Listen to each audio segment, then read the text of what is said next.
Daniel va nous parler de cette stratégie en matière de chaîne logistique. Tout d'abord, je voudrais dire, je regrette de ne pas porter mon T-shirt. Il est un peu petit. Donc, s'il y a des gens petits qui voudraient avoir un T-shirt, il est très joli, bonne qualité. Deuxièmement, dans le domaine de la dextérité, eh bien, je vais rester sur Twitter et sur les réseaux sociaux. Donc, vous pourrez me voir pendant cette présentation. Je vois qu'il y a beaucoup de gens à l'arrière et j'ai des planches assez complexes. Donc, si vous avez des yeux d'aigle, restez derrière. Mais sinon, vous pourrez peut-être vous mettre sur les sièges de devant. Et vous pouvez voir, par exemple, la nouvelle marque de Gavi. Nous sommes passés de lettres capitales à des petites lettres. Et maintenant, c'est une sorte de goutte. C'est en fait une goutte de vaccin dans notre logo. Venez voir un petit peu ces belles choses. Je réalise que plusieurs personnes parmi vous étaient là à l'atelier sur le leadership de mardi. J'ai fait une présentation sur la stratégie. Donc, je vais passer assez rapidement sur la première partie de cette présentation.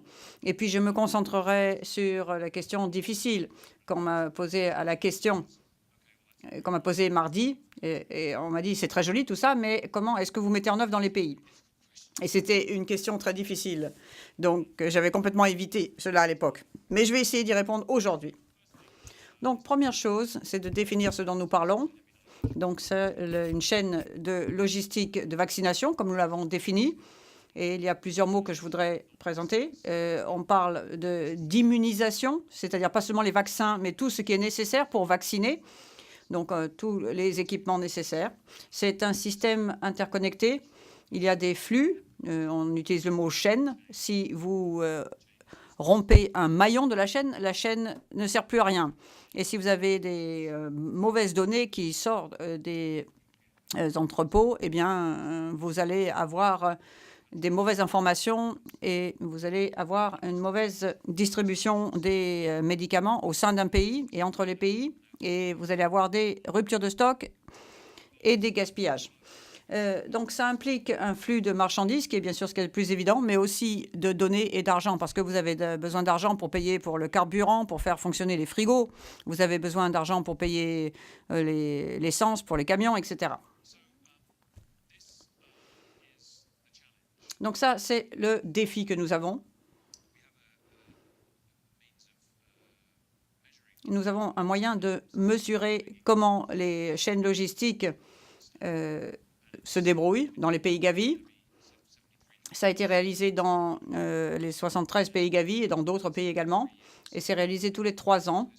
Et selon cette norme de gestion des vaccins, la plupart ne sont pas à la hauteur de la norme. Aucun pays n'est à la hauteur de ces normes à tous les niveaux. Ce qui est bon, c'est en vert. Ce qui est en rouge, c'est mauvais. Donc, vous voyez qu'il y a beaucoup plus de rouge que de vert. Donc, c'est la difficulté que nous rencontrons dans cette chaîne de logistique de vaccination.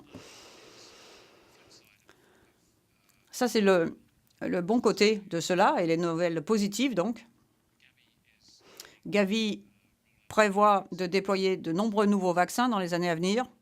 Et nous espérons pouvoir avoir une amélioration de la couverture dans les pays Gavi. Et nous travaillons pour aussi améliorer l'équité de ces vaccinations. Cela va demander beaucoup d'argent, 7,5 milliards de dollars sur 5 ans. Je peux vous donner cette idée donc, de la somme. Voir si je ne trouve pas des bailleurs de fonds ici. Marc, peut-être, la Fondation Gates. Mais grâce à cet argent, nous prévoyons d'étendre notre portée ou aider les pays à étendre leur portée et de passer de 243 millions d'enfants vaccinés supplémentaires sur la période de 2011 à 2015 à 300 millions et augmenter le nombre de vies sauvées ou de décès évités, plus précisément de 4 millions à 5 ou 6 millions. Donc, une grosse augmentation de l'impact dans les années à venir. Mais cette augmentation et le haut niveau de volume de vaccins, 4 fois, donc quadruplement du nombre de vaccins, doses multipliées par 6,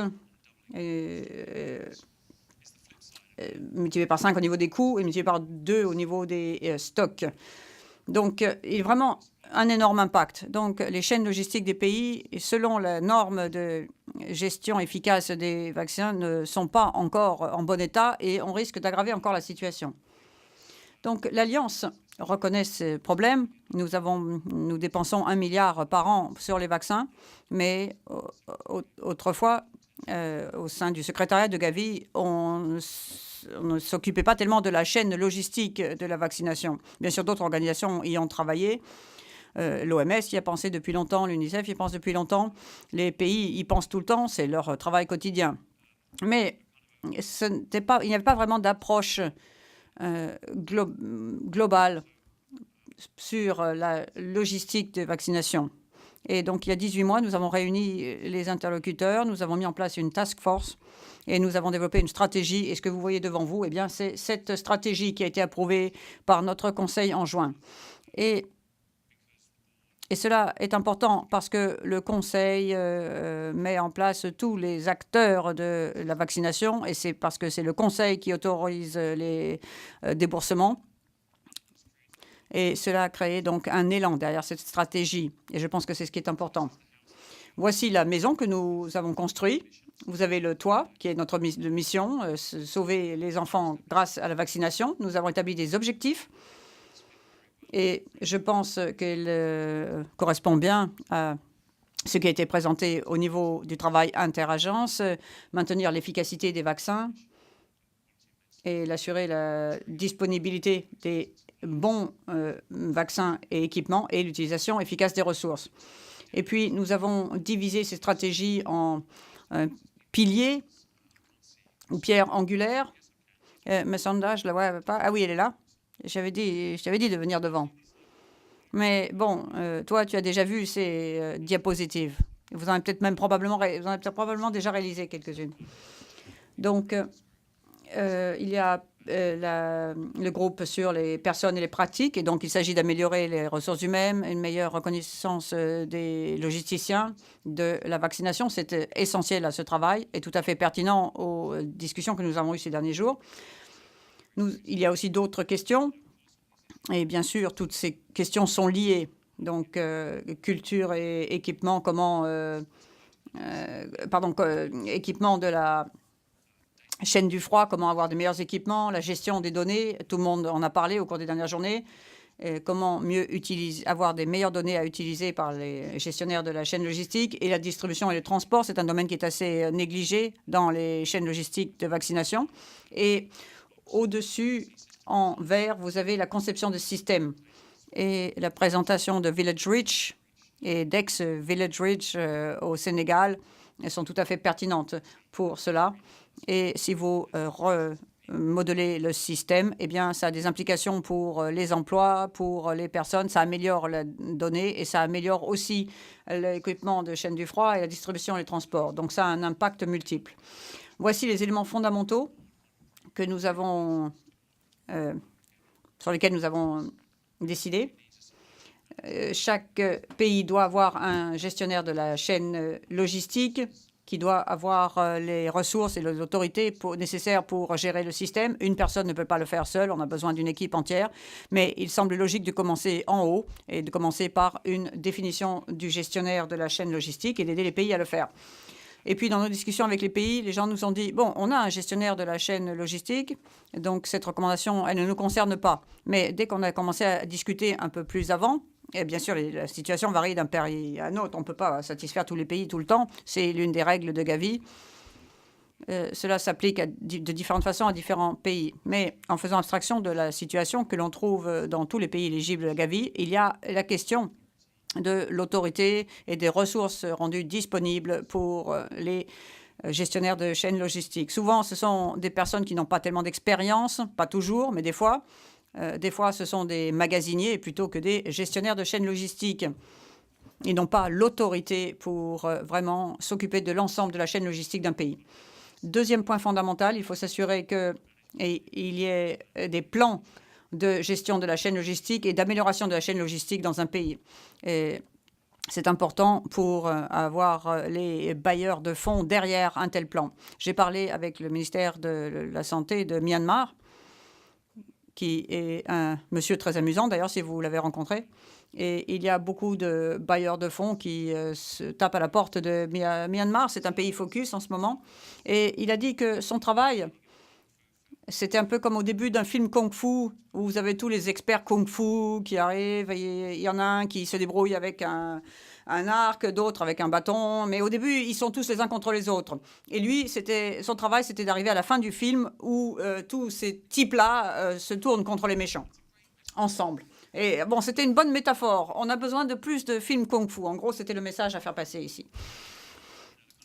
Donc, en ce qui concerne la coordination qui est nécessaire pour organiser les bailleurs de fonds et avoir les partenaires de mise en œuvre qui veulent vraiment aider, mais se tombent un peu les uns sur les autres des fois, eh bien, et pour cristalliser les données, en ce qui concerne les données de gestion, il faut avoir un tableau de bord en place. Alors, quelles sont les données clés qui peuvent être utilisées pour gérer le système? Et ce n'est pas forcément quelque chose de très haute technologie. Il s'agit peut-être des fois d'avoir des outils. Et la technologie d'information peut faire partie de cela. Mais il y a eu des exemples de Lagos, par exemple, dont on parlait l'autre jour, où ils se servent d'un tableau blanc et puis ils téléphonent aux entrepôts et en disant quel est votre niveau de stock. Et quand on a le nombre de livraisons, on les écrit sur le tableau blanc. C'est aussi un autre système. Et puis, la conception du système qui est en vert, les 3 autres s'appliquent à tous les pays. En vert, c'est quelque chose sur lequel nous voulons nous concentrer dans quelques pays. Parce qu'une reconception du système va demander beaucoup de ressources et va perturber la situation.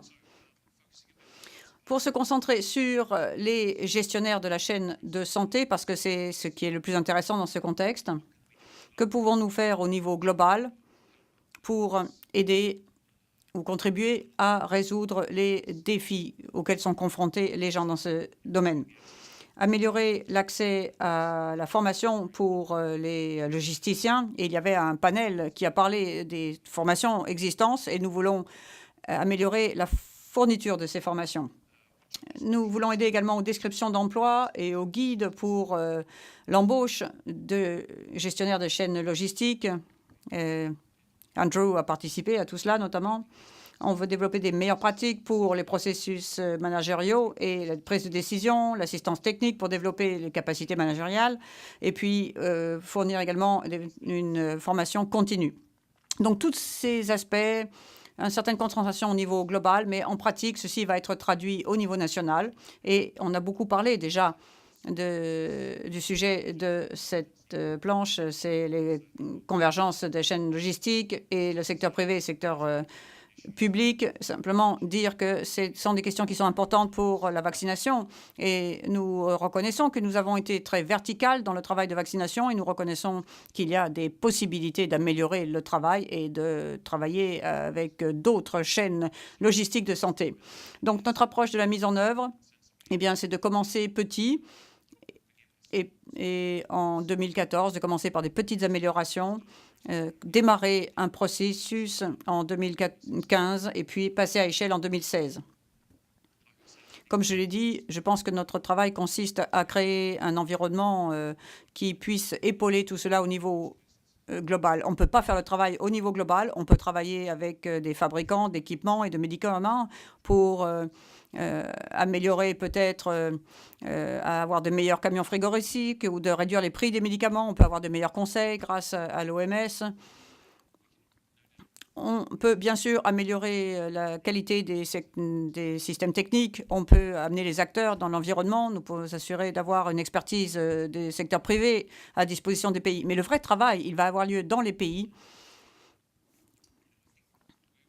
Et là où nous avons vu les choses qui commençaient à bouger au cours des dernières années, au Nigeria, et je crois que les choses ont vraiment commencé à bouger très bien au Mozambique, au niveau fédéral.